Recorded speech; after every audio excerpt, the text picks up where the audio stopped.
Welcome to the Unit Economics Podcast. I'm Josh Stavinsky. On today's episode, I sit down with Dave Allee, founder of Almond Surfboards. If you're not familiar with Almond, they're one of the most respected surf brands in the market. We dig into building durable products, cultivating a loyal community, and how Almond managed to introduce a new core product line without compromising what made the brand special in the first place. Dave is genuinely one of the most thoughtful, disciplined founders I've come across. I learned so much from this one, and I hope you enjoy the conversation as much as I did. Dave, thank you so much for joining today. If you wouldn't mind giving a brief background on yourself and on Almond, that would be great.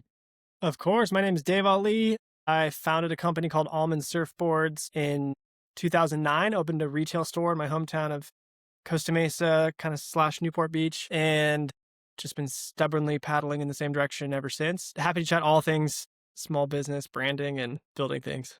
Yeah, let's do it. Well, tell me about, I guess, the weeks leading up to actually deciding, okay, I'm going to do this. I'm going to start a surf company. What did that look like? Yeah, I would say it was more years leading up to than weeks leading up to. It was like such a slow burn. I think I was a little bit of like an unwilling participant in starting a brand because I wasn't the guy who wanted to start the brand to be the guy that started like there's a certain level of like arrogance required, I guess, or just that you have a unique perspective. And so I think I was a little slow to really dive headlong into that. But I was shaping surfboards for fun in college. I was studying business marketing. I was really interested in entrepreneurship. And I think as I was like sitting in college classes, doodling in the margins of my notebooks, I was running everything I was hearing through this like hypothetical surf brand. And it was like, becoming clearer and clearer to me. And I think just the void in the marketplace just became something that I couldn't ignore any longer and wanted to just try doing it. Like I figured I would do it for a year or two and then I'd go get a real job. And here we are 17 years later. Yeah, clearly something stuck. What was the specific void that you felt like was missing? What did you feel like you were uniquely positioned to go try to accomplish? So I was really deeply inspired by surfboard shapers, surf brands, and surf shops of kind of the 1960s. At that time, like foam blanks were new, and I'd seen these old videos of them like literally discovering how to make surfboard foam blanks for the first time. They're like pouring buckets together and having this chemical reaction spill out over the floor. And it was just like this kind of ragtag group of like early surfers and craftsmen, specifically in Southern California, like in Orange County, Dana Point, that whole zone, who were kind of like at the forefront of making surfing into what it is today, of like custom surfboards and surf shops and all that stuff.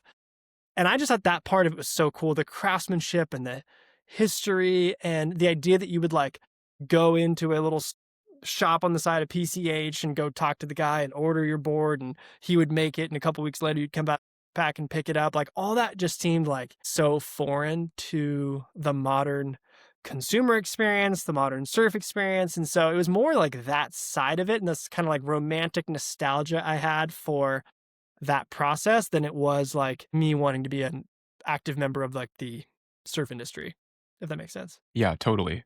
So you start the company. What do, let's say, the first few months look like? How are sales? How are you marketing? Where are you selling out of? Like physically, do you have a shop at this point? Like what do the early days look like? The early days were me shaping surfboards in my parents' backyard, printing a couple of t-shirts. I started making surfboards for myself. Then I made a couple for my cousin. Then I made a couple for his friends who were like, 5, 6, 7 years younger than me. So it's like, they're like, here, try this. And I liked the discovery part of it. I always kind of bonded with my dad over projects in the garage and just like these like really tactile things. So I liked figuring it out.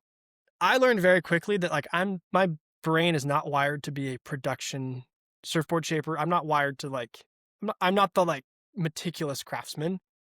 I'm like the wasn't that awesome guy.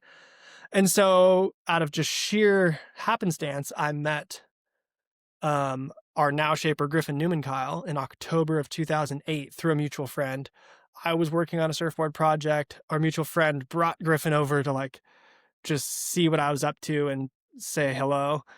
In talking with him, he's like, yeah, man, like I just want to shape surfboards. I want to get as many reps under my belt as possible. If at all possible, I'd rather not ever have to speak to a customer. And I was like, okay, cool. I could go see how much trouble I can get us into and kind of build this brand around his dedication to the craft itself. And so I was very pleased to hand over the planer to him and figure out what it meant to like build a brand. So that was October 2008. January of 2009, signed the lease for the first shop. It was like a little 400 square foot, kind of halfway falling over building in Newport Beach, like right up from the peninsula there where the beaches are. So you could like from one window, you could kind of like look through and like see the horizon. Like we were like close, you're kind of on your way to the beach. It was like this funky old little termite ridden spot, but it was like absolutely perfect for us. And yeah, literally March of 2009, opened the doors to a surf shop with no retail experience and just 22 years old with a dream of building this brand that was like both a nod to the 60s and the nostalgia that I loved, but also with a real deep love for the like crappy little 2-foot knee-high waves that we were surfing out front and wanting to serve our customers well in the conditions that they were like most likely to experience on a day-to-day basis. So we didn't have an online store. This is like, I think Facebook maybe had pages by this point. This is pre-Instagram.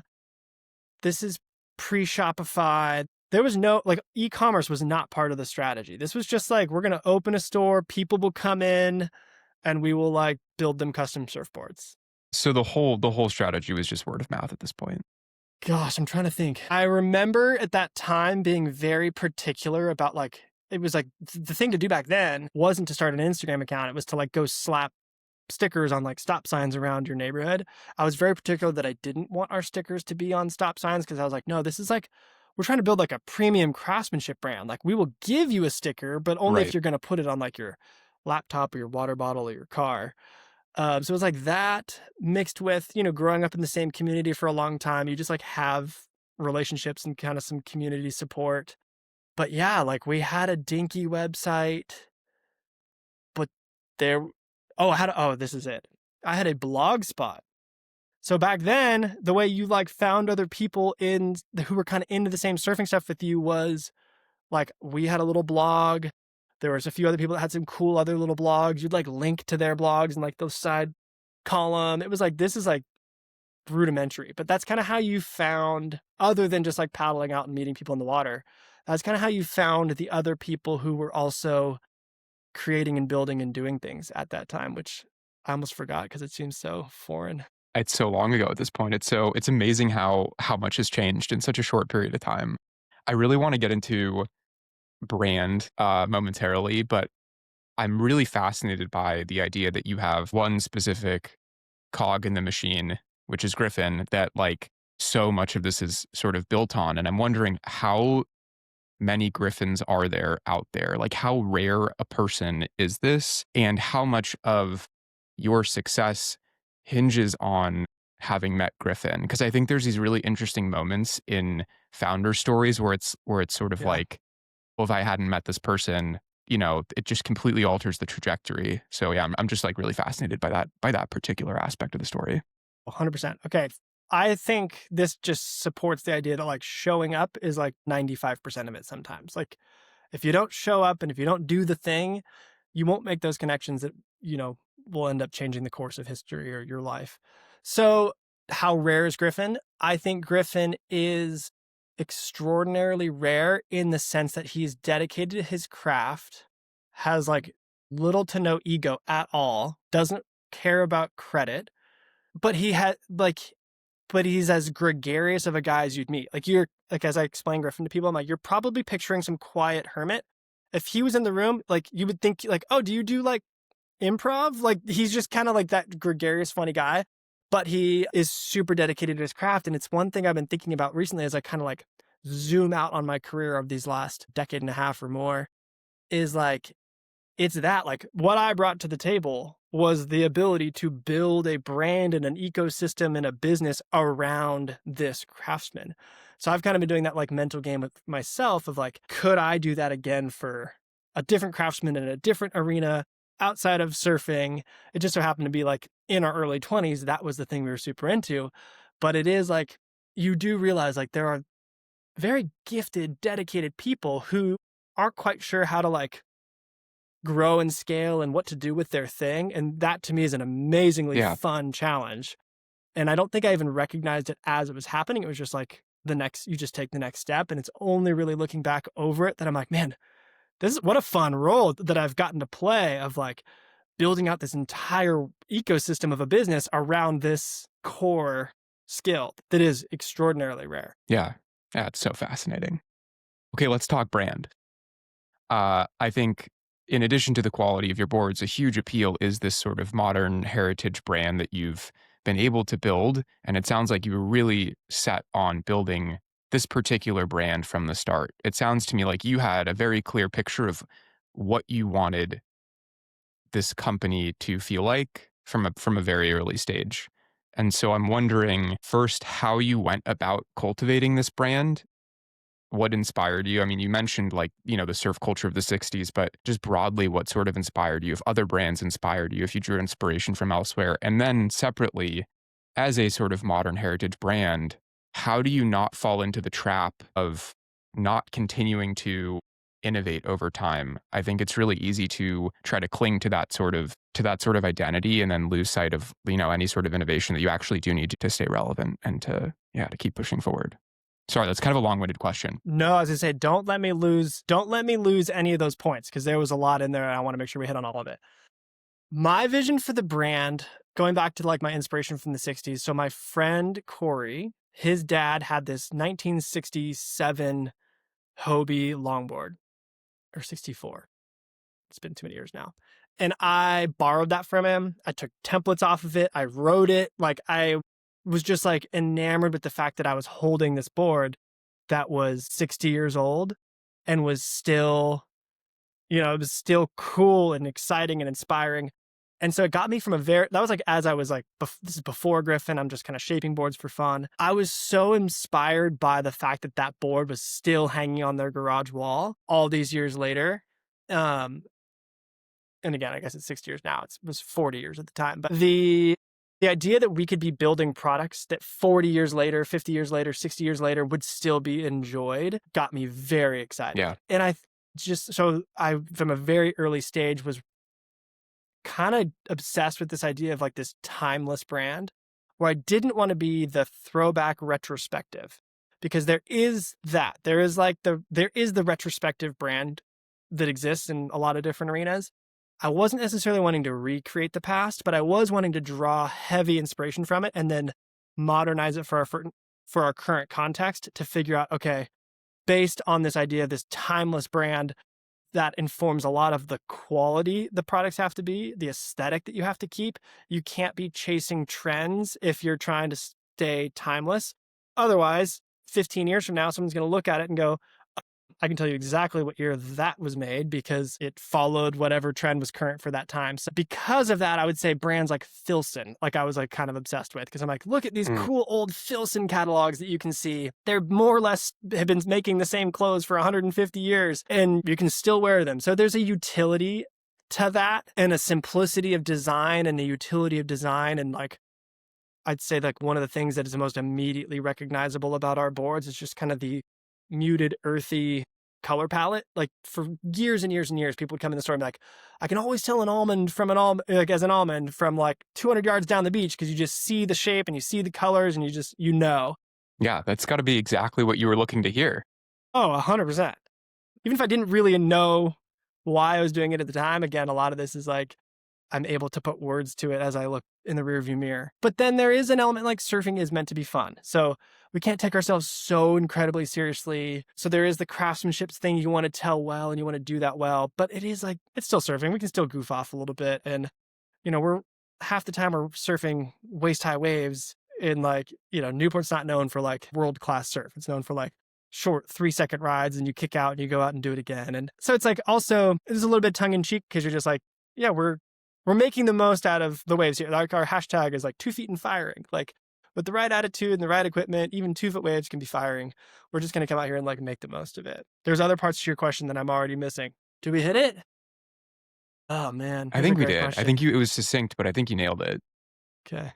But I think it lends itself to the next topic I want to bring up, which is... Can I jump in? Oh, go ahead, please. Sorry, I'm bulldozing the interview. Cut me off anytime. The other part that I didn't want to miss was the innovation part. So how do you continue to innovate. Maybe we can roll into that with the R series and some other things, but it's like, if the mission is to serve your customer and understand their needs well, then under this umbrella of timeless utility, there is still room for innovation, which, as we can get to now or at any point, like, we have done some innovation over the years. We're conservative about it, and we're not like changing stuff up all the time. We still have many of the same board models that we've had since day one, essentially, and with small, refinements over time.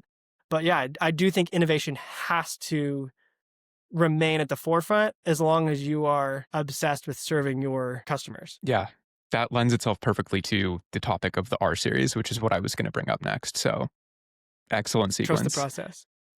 Talk to me about, I guess, at what point you realized that you needed to introduce, or at least consider introducing, a new series. And then for listeners who are not familiar with the R series, please explain what the R series is.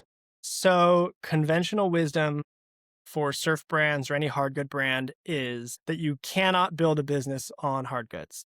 You can have hard goods as a cool thing to point to, but the real business, I guess this is the conventional wisdom that was being preached at me at the time when I was like early on and starting, is that you have to have soft goods, apparel, as the main revenue driver. And it's like, sure, if you want to make some surfboards, that's cute and it's a cool thing to point to for marketing.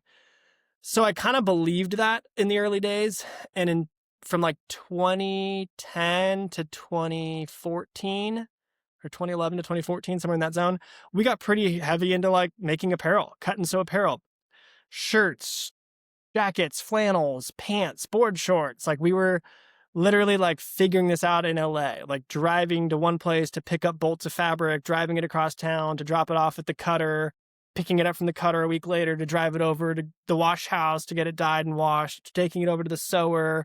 Then you got to order trims and buttons and zippers. And like, we were just like, and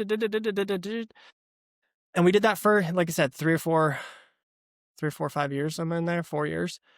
And carrying many of the same values and aesthetics from our surfboards into the clothing. I actually like many of the pieces that we made. I hated that business. I hated it. I'm glad that there's people out there who like it. It's not for me. There was so much waste at every step. Like, you go to buy fabric and then you take it to the cutter. And then there's like, why did we buy 30% more yards than we needed?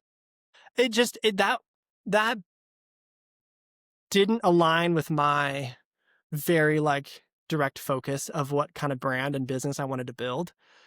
There's waste at every step in the manufacturing process, especially when you're learning it. And then you have leftover product at the end of the season that you're like, oh, we never made enough of the good stuff. We always made too much of the bad stuff. The stuff that we knew at the time we shouldn't have made, we definitely shouldn't have made.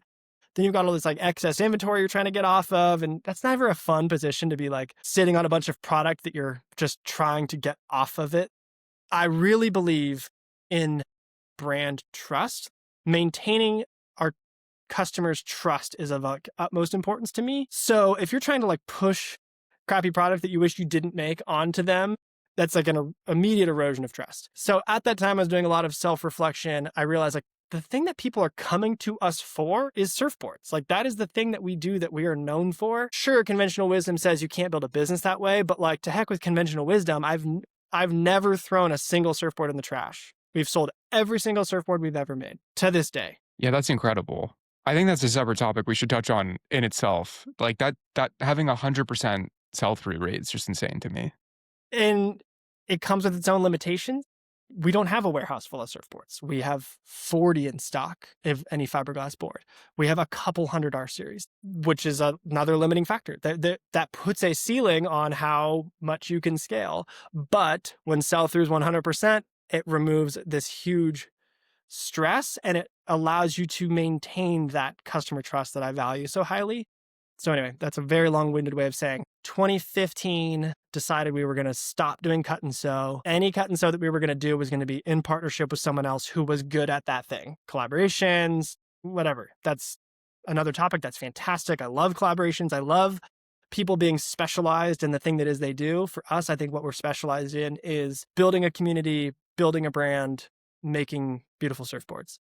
So 2015, I wrote a plan for doing a recyclable foam surfboard where I was trying to replicate in my head, like, cookie dough, like balsa wood. Like I had this like idea, like, okay, what if you could like make a surfboard, gather up all the scraps, put that back into the next, batch, roll it back out again, make another surfboard, and kind of eliminate the fiberglass process.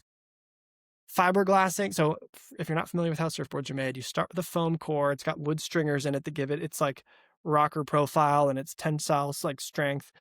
You shape that down to the finished surfboard shape, wrap that in fiberglass. When you see the color on our boards, it's because we've mixed pigment into the resin, poured it on the fiberglass. It's a very labor-intensive job. It's the most time, money, energy, resources that go into making a surfboard are all in the glassing process. How long does it actually take to manufacture a surfboard? Quite a while. Like if you were like, hey, I'm going on a trip, I need this board as quick as possible. It's still like weeks. So like we order a blank, Griffin shapes it. We order a blank, it comes the next week, then Griffin shapes it. Then it goes next door to the glass shop. Then they have to laminate one side, wait till the next day, laminate the other side. Then you got to walk across the hall, hot coat it. Then you got to let that dry. Then you can take it over, get sanded. There's just get the fin boxes installed. Like it's a different specialized guy for each step. So it's weeks. Absolute like proverbial super soaker gun to your head. You could get a board done in like 10 days if you had to, but that's not like how things go for manufacturing. So I wrote a plan for this hypothetical board in 2015. I still have that plan. It's very funny to look back at. Found someone who was like tangentially in the same space that I thought could be a good manufacturing partner, and just bugged the hell out of him for the next 2 years. And finally, like 2 years later, he's like, okay, here's what we can do. Here's our capabilities. And so then for like that next year, we spent refining this process. But basically what we ended up with is a mold-injected foam surfboard that mimics or mirrors the shape of our custom fiberglass shapes. So Griffin had to shape a master. We had to make a giant expensive tool for mold injecting, and then figure out how to design a surfboard that was kind of like different than anything that had been made. And it's like this, so there's no fiberglass shell. It's just this foam material. We put a 5mm thick deck pad on top for traction. We had to work with Futures fins to modify their fin boxes so that they could work for this new construction, because now there's no fiberglass to hold the fin boxes in place. So now they like screw through from the deck, make that look all pretty. So in May of 2018, we unveiled it's our R series surfboard. It's a made in USA, 100% recyclable foam surfboard that is like rugged, easy to use, and, again, modeled after some of our most popular custom board shapes. But it was like us going all in, all the chips to the middle of the table on saying, A, I think we can be a hard goods centric business.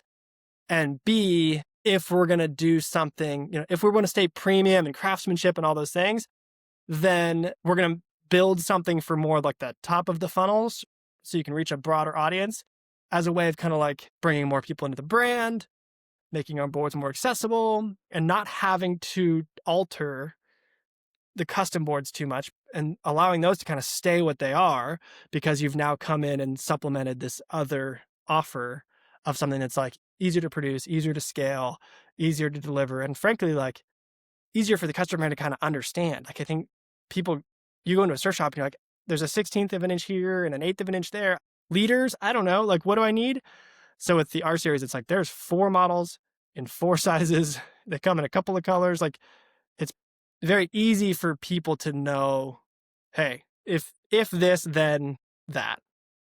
That was a long answer. I apologize. No, don't apologize. Was that the main catalyst, was a recognition that you needed to grow the top of funnel? And if so, what were you seeing maybe in the numbers, or how did you recognize that at the time? And if that wasn't the catalyst, then what was the catalyst? We reached our production capacity for custom boards pretty early on. We got a distributor in France. We got a distributor in Japan. We were selling to surf shops in the US, like within the first like 2 years or 3 years of being in business. So Griffin was kind of like, bro, like I'm here, like I'm good. So it was partly that, partly, okay, if you can't make more boards per year without fundamentally changing how we operate, could we make a different board? in making something that was a little bit more price point friendly, a little bit more user friendly, that had a genuine sustainability story to it. Like, I think the fact that the entire board is recyclable, and we actually like have a process to be able to take that back, give you a discount on the new one, recycle your old board, and put that back into the pipeline, hopefully for future boards. That to me was like, okay, we're starting to check a lot of boxes here. And it was a product that I was like excited about and like proud to put out, although scared, because it was like, that was, people knew us for custom boards. We were this small young guy brand, homespun, and all of a sudden people are like, wait, you're making a what? I wasn't sure. We had no way of really knowing how it was going to be received. So I know the answer to this question, but what was the reception? What was the immediate reception, and what did it do to the business? Did it erode trust at all? Did you have a subset of existing customers that were, call it, offended by this decision? The number of people who were offended is very small. Anytime you change lanes, there's going to be people who were like upset. It's an inevitable part of it. And I think I had to kind of figure out pretty early on, like, I can't make decisions based on what like the 6 dudes in the Blockies parking lot might think. Like, I serve a whole lot of people. Everyone kind of has like those voices in their head, like helping guide their decision making. And I just realized, like, I can't be worried about like the 4 people who are going to be bummed and be like, oh, this isn't you guys, like, because there's like 111 people over here who are like stoked. And so for us, I was afraid it was going to cannibalize our custom board business. And that like, oh, these things are going to be like so much cheaper. They're like, it's like 40% of the price of a custom board. So I'm like, these things are so much cheaper. Like, what if we just stopped selling our regular boards?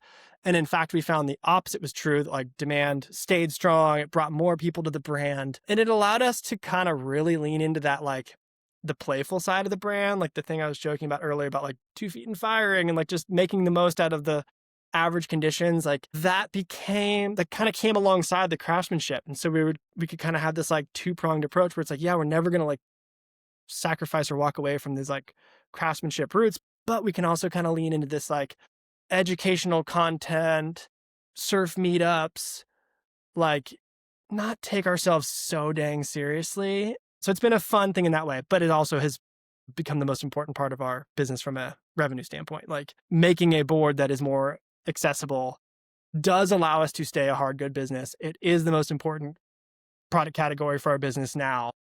And so it was a win objectively all the way across the board for every reason. It was scary. It was a risk. Again, we pushed all the chips to the middle of the table. If it had bombed, Almond probably doesn't survive. Like we put everything we had into that first mold, into the marketing, into the first, I think we made 300 boards to start or something. And I was okay with that. I was kind of at peace with it though. I was like, hey, for this business to thrive in its current state, we can't stay put forever. We have to evolve.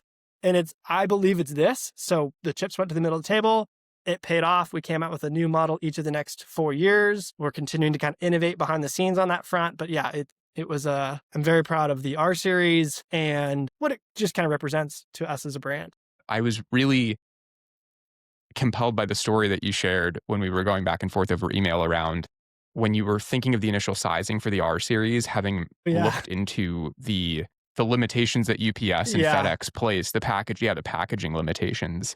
How early in the process did you think to do that? It's something I feel like I would have just like completely overlooked. And I'm curious when in the process that came about and how that went. The very first R series we did, because we were still kind of like uncertain of what we had and what the response was going to be, we based on one of our most popular shortboards, which is not what we were known for. We're mostly known for longboards and mid-lengths and some fishes and stuff, but like we're wading into uncertain waters. So we did a 5'4" version of it's called the Secret Menu, which is a ridiculous name for a board.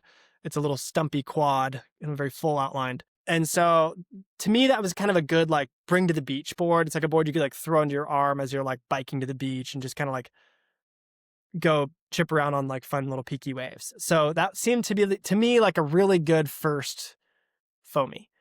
And so in doing that, we started selling, a lot of boards, and we've now got like our own FedEx rep or UPS rep that we're like talking with as we're like shipping a bunch of these boards out. And I would like drive to our manufacturing partner's place, load my van up, drive back to our shop, start slapping labels on it. Then the FedEx truck would come and be like, oh my gosh, you have 15 surfboards for me to pick up today. And you're like, sorry, man, like just shoving them in the back of the FedEx truck. And in that process, figured out, because we started like, okay, this is going good. We want to make more models. We want to make bigger boards because most people want something bigger than 5 feet 4 inches tall.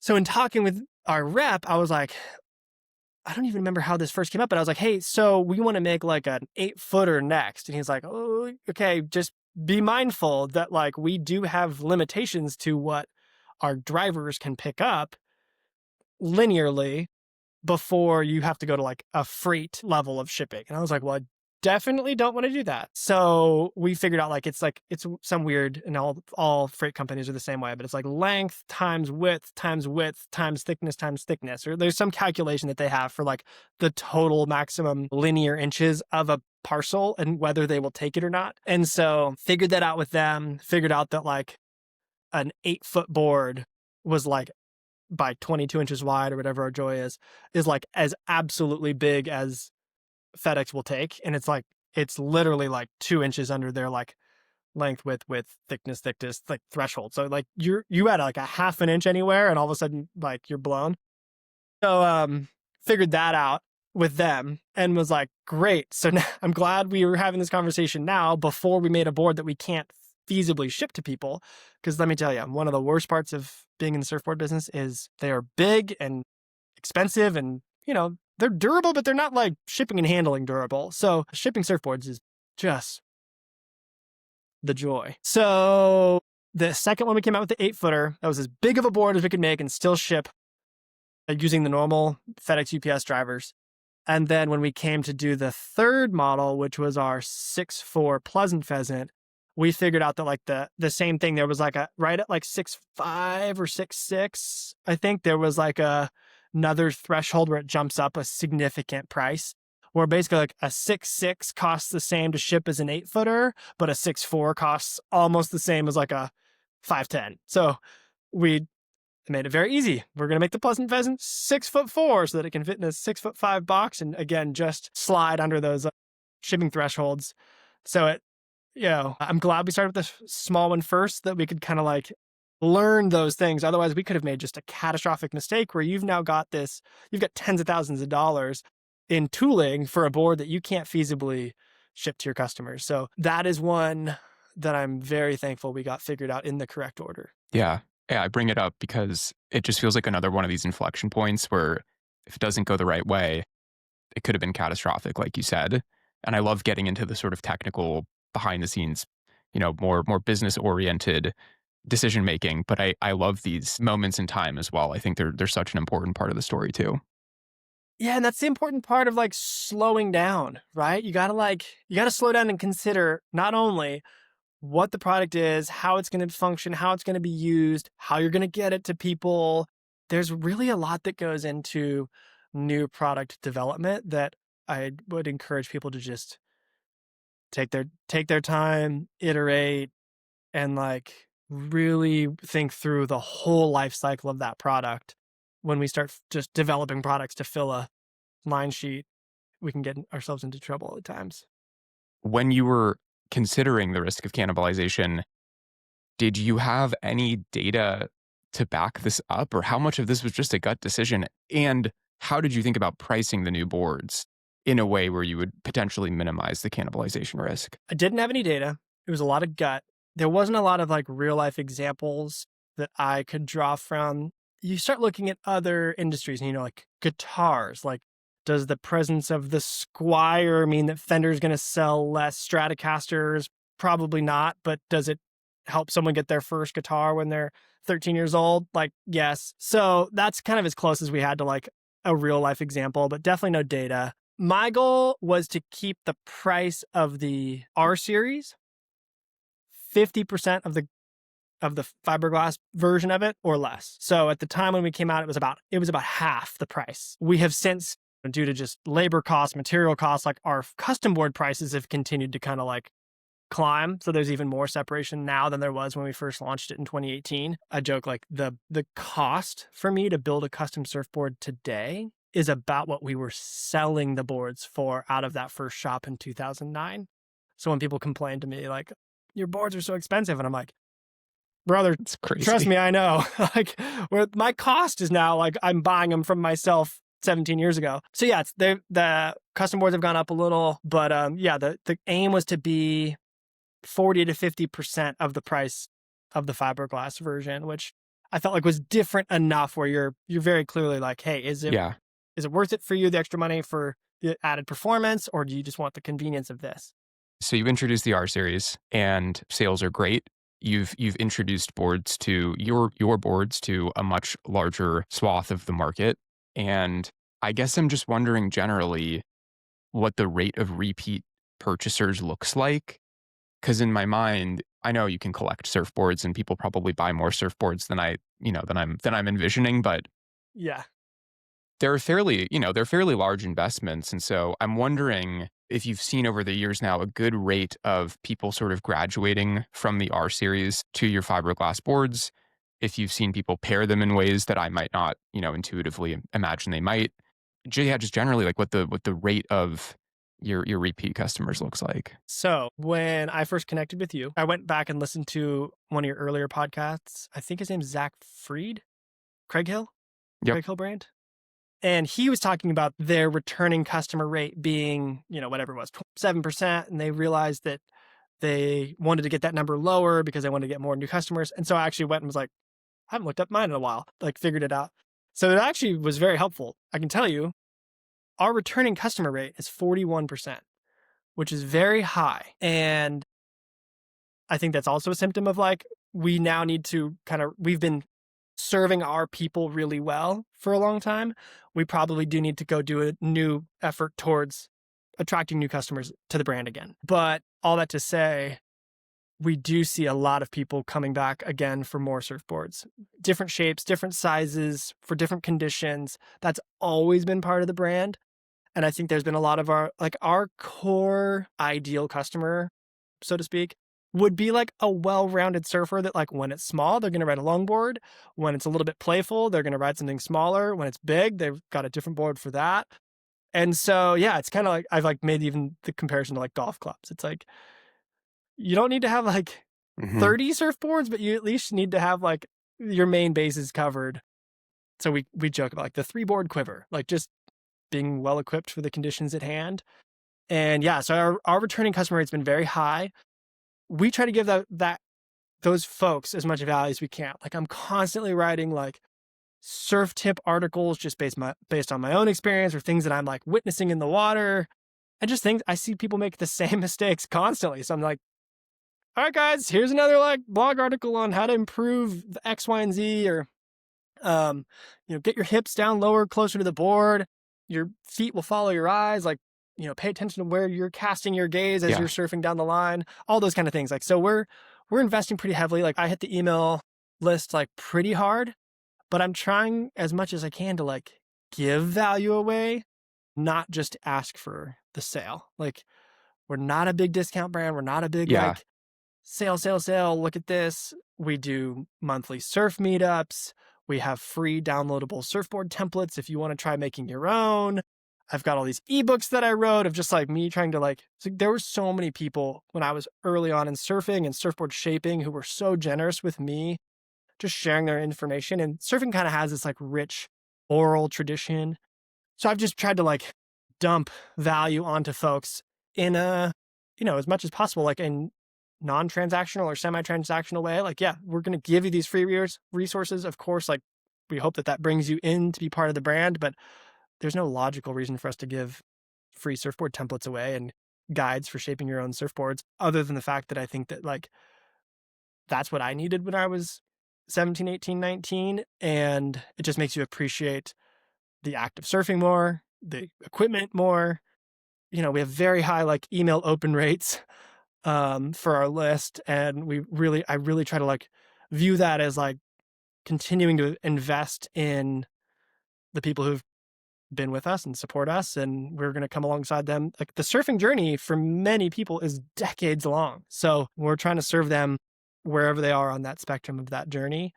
And again, it goes back to the trust thing. Like I don't want to do anything to like fracture or damage that trust that we have with our customers. So I'm a little sensitive to that. Yeah.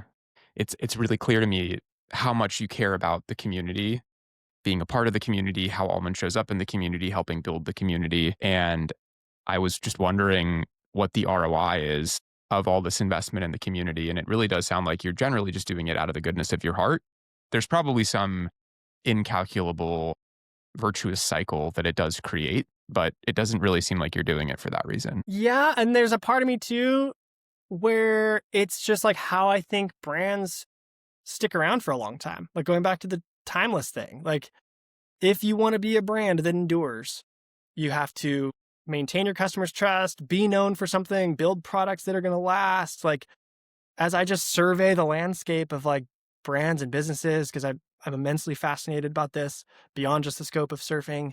Like I just think that's kind of how you run a good business. So yeah, high customer retention, investing in that, finding new ways to add value to them. Like it's not all just like altruistic. It's like, I just think that's the right way to show up in society and in commerce. And I do mean it when I say I want to build a brand that's going to like last for a long time. And I want to be involved with projects that are enriching people's lives. And I think surfing is an activity that kind of grounds you in reality.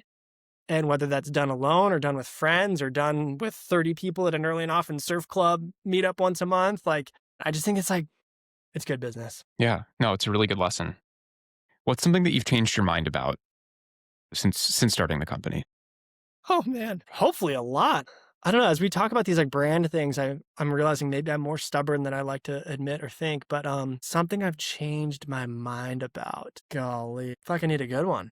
I don't know that there's been any like massive seismic shifts. Honestly, a lot of it's just kind of like life only happens one step at a time. So you're just kind of taking like the next step in front of you. And that we even alluded to this earlier in the conversation where as you look backwards, it's a lot easier to see the twists and the turns and those big pivotal decisions. But in the moment, you're just kind of like trudging forward, trying to make the best decisions you can with the limited information you have available. So I'd say like the big picture of Almond hasn't really changed all that much. The way that it expresses or like the new things that we found to kind of like add or layer in have continued to evolve and will continue to evolve.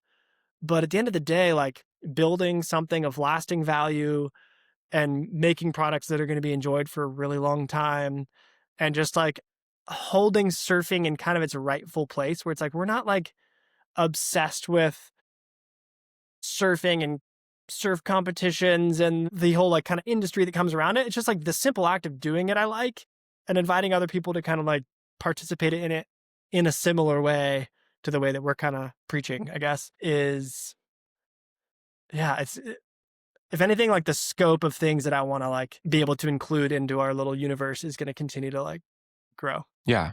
I feel like that's such a fitting response. So I think we have time for one more question.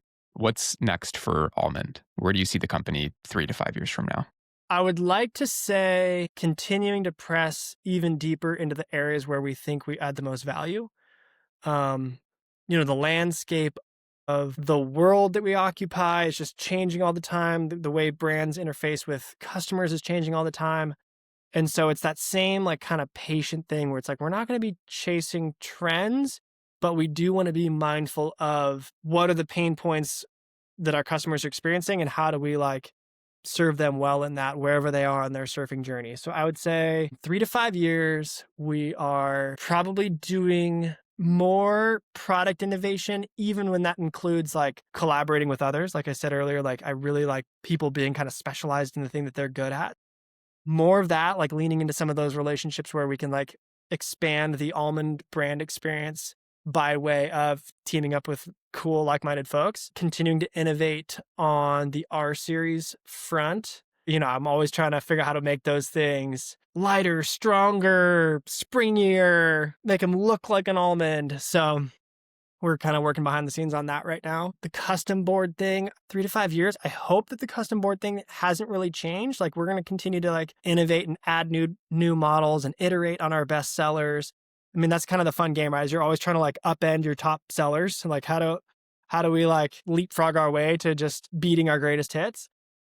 And the other thing that's going to be kind of interesting and weird to see is like in 3 to 5 years, there's going to be a lot more wave pools in the US. Like there's so many of those projects in the works right now, including one in our backyard that is like rumored or approved, or, I think there's some petition going on trying to slow it down, but there might be a like world-class wave pool 3 miles from our store. So it's going to be interesting to see like what role surfing plays in 3 to 5 years. But the pure act of like getting in the water and riding waves is something that's just like objectively fun. Like the only reason you do it is for the thrill and fun of doing it. And yeah, we just want to continue to like encourage people to do those types of activities and more time engaging with things where you are immersed in an environment that's beyond your control and you are trying to harness the energy of a wave for a free ride down the beach. And yeah, I just want to continue to like deliver on our brand promises.